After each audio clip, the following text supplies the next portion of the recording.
नमस्कार मंडळी, चला तर बघूया मराठी रियासत या पुस्तकाचा पुढचा भाग. सुलतान बहराम. बहरामने पुष्कळ वर्ष राज्य केले, पण त्याच्या कारकिर्दीत तंटे सुरू झाले. त्यातच हा गजनवी वंशाचा शेवट झाला. पंजाबच्या राजपुतांची व इराणच्या सेल्जुक तुर्काची गजनवी सुलतानास नेहमीच मोठी दहशत वाटत असे. परंतु गजनवी वंशाचा नाश अखेरीस तिसऱ्याच शत्रूकडून झाला. गजनी व हिरात यांचमधील डोंगराळ प्रदेशात घोर म्हणून एक प्रांत आहे. हाच प्रांत अफगाणांचे मूळ ठिकाण होय. अरबांनी हा प्रांत जिंकून तेथील लोकांस मुसलमानी धर्माची दीक्षा दिली. पुढे अरबांचा पाडाव करून घोरचे अफगाण स्वतंत्र झाले. त्या प्रांतात फिरोज कोह उदयगिरी नावाचा किल्ला असून तेथेच त्यांनी आपली राजधानी केली. हा किल्ला सन 1010 महमूदाने जिंकला होता, पण घोरच्या राज्याचा समूळ उच्छेद न करता तेथील लोकांस मात्र नोकरीत घेतले. पुढे महमूदाच्या पश्चात घोरचे अफगाण शिरजोर झाले व आपणास स्वतंत्र समजू लागले. घोरचा त्यावेळचा अंमलदार कुतुबुद्दीन सूर यास गजनीस बहरामाची मुलगी दिलेली होती, परंतु त्या दोघांत स्नेहभाव बिलकुल नव्हता. उभयतात काही वैर उत्पन्न झाले आणि बहराम यांनी आपला जावई कुतुबुद्दीन यास पकडून ठार मारिले. फार न्यायी व दयाशील अशी बहरामाची ख्याती असता प्रत्यक्ष त्याने जावयाचा वध केला. त्याच्या घराण्याचा सर्वस्वी नाश व्हावयास येथून प्रारंभ झाला. सैफुद्दीन व अल्लाउद्दीन असे कुतुबुद्दीनचे 2 भाऊ होते. त्यांनी भावाचा सूड उगवण्याकरिता हाती शस्त्र धरले. ते गजनीवर चाल करून आले, तो इकडे बहराम करमानचे डोंगरात पळून गेला. सैफुद्दीन गजनीस राहिला आणि त्याने अलाउद्दीनास घोरची राजधानी फिरोज कोह येथे फौजेसह परत पाठविले. बहरामावर लोकांची विशेष भक्ती होती. हिवाळ्यात बर्फ पडून गजनी व फिरोज कोह यांमधील दळणवळण बंद पडल्याबरोबर त्यांनी बहराम त्यास परत आणले आणि इकडे थाप देऊन सफाउद्दीनास बहरामाबरोबर लढण्याची भर दिली. लढाई सुरू होताच सर्व लोक सैफुद्दीनास सोडून बहरामास जाऊन मिळाले. तरी काही वेळपर्यंत सैफुद्दीन मोठ्या हिमतीने लढला. शेवटी निरुपाय म्हणून बहरामाच्या हाती सैफुद्दीन सापडला.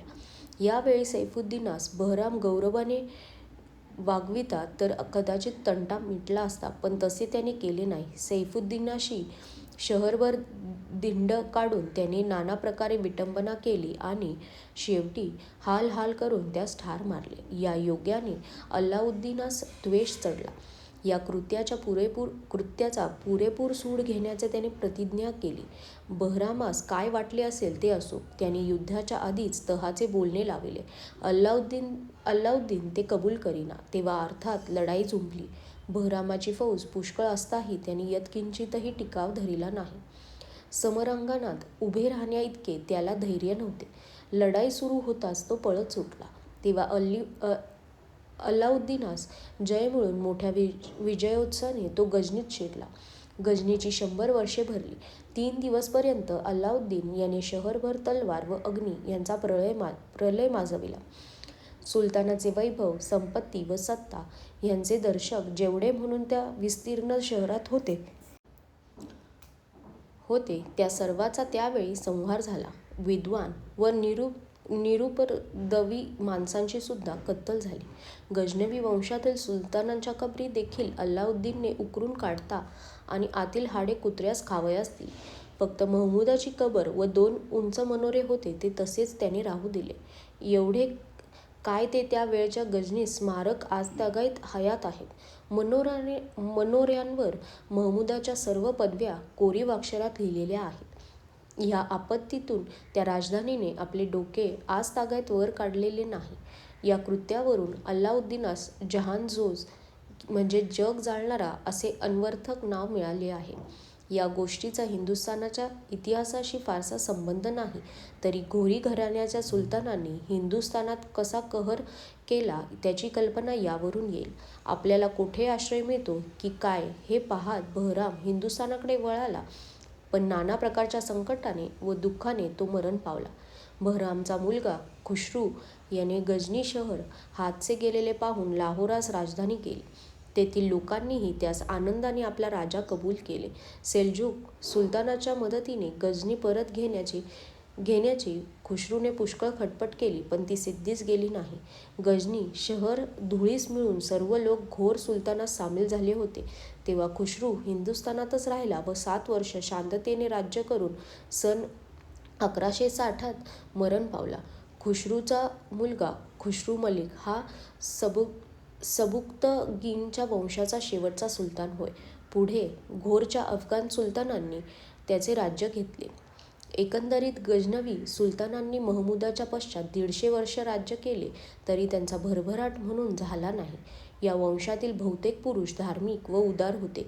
इब्राहिम व बहराम यांनी अनुक्रमे 40 व 35 वर्षे राज्य केली.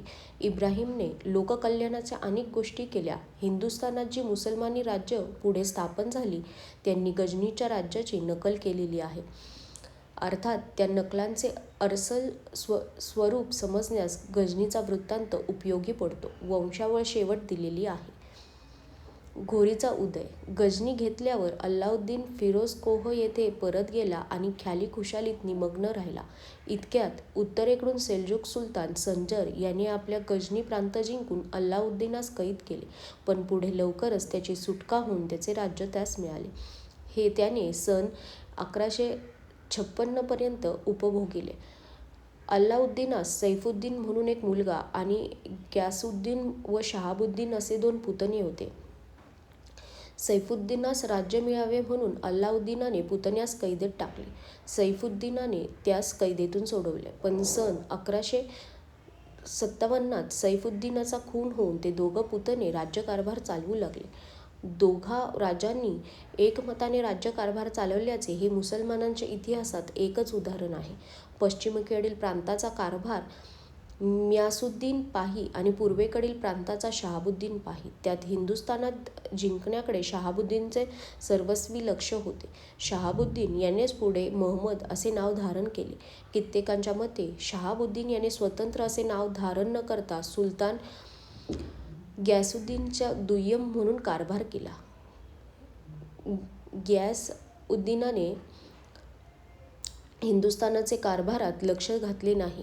तो गजनी, हिरात, फिरोजकोह इत्यादी ठिकाणी आळीपाळीने राहत असे. हिरात येथे त्याने एक भव्य मशीद बांधली.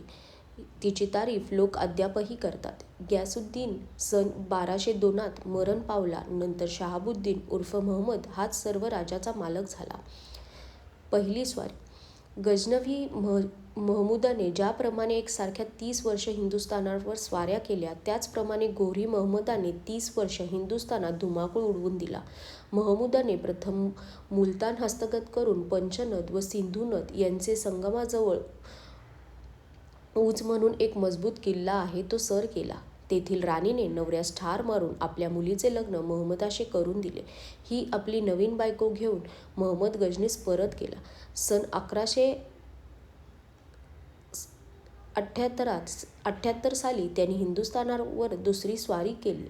तीत सुलतान खुसरू मलिक याचा पाडाव करून त्याच्या मुलास बळजोरीने ओलीस घेतले आणि महमूदाने स्वदेशी निघून गेला.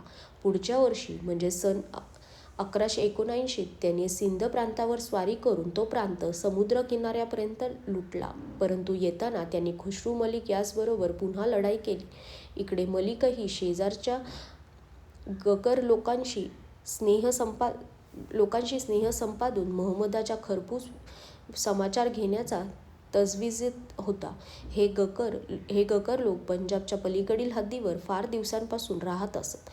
त्यांच्या मदतीमुळे मलिक मोठ्या जोरात होता.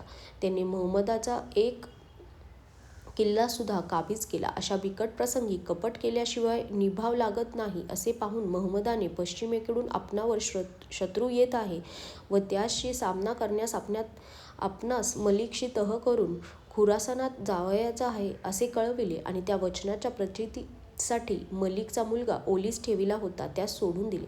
हा सर्व प्रकार समजून त्याचे भेटीस गेला, पण खरी बातमी फुटू न देता शहाबुद्दीन आडवाटेने त्याचवर चालून गेला आणि रातोरात त्यांनी मलिकच्या छावणीस वेढून त्यास कैद करून कुटुंबसुद्धा ग्यासुद्दीनकडे पाठवून दिले. तेथे पुढे काही दिवस कैद भोगल्यावर त्याचा शिरच्छेद झाला आणि पुढे महमदाने गजनवी वंशाचा सर्व राज्य जिंकून घेतले. आजच्यासाठी धन्यवाद.